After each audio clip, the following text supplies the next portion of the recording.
In this video tutorial, I'm going to share to you on how you can fix D3DX10 underscore 43 DLL missing on your Windows 11. So let's get started. So go to the Windows search bar and simply type CMD. Click Run as Administrator option on the right pane and type SFC space forward slash scan now. SFC space forward slash scan now and hit enter. The system scan will begin, so simply wait for the process to be 100% completed.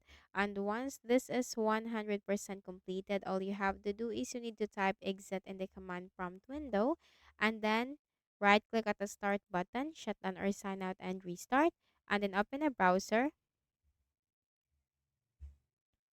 search for Visual C++ redistributable and hit enter.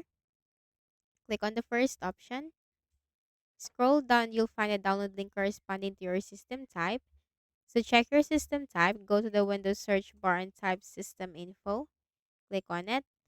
Take note of your system type, and then you have to click the download link corresponding to your system type. That will download the setup file for the Visual C++. Click on the folder icon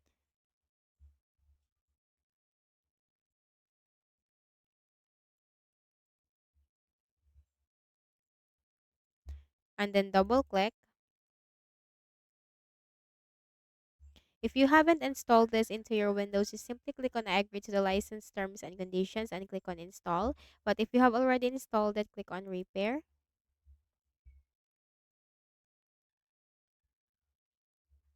Now once done, close all the windows and then right click at the start button, shut down or sign out and restart.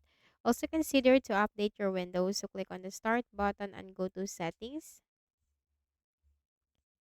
From the list of options on the left pane, you have to click on Windows Update and simply click the button right here to download and install the latest updates for your Windows.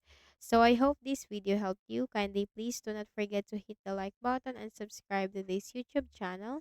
Thank you for watching the video.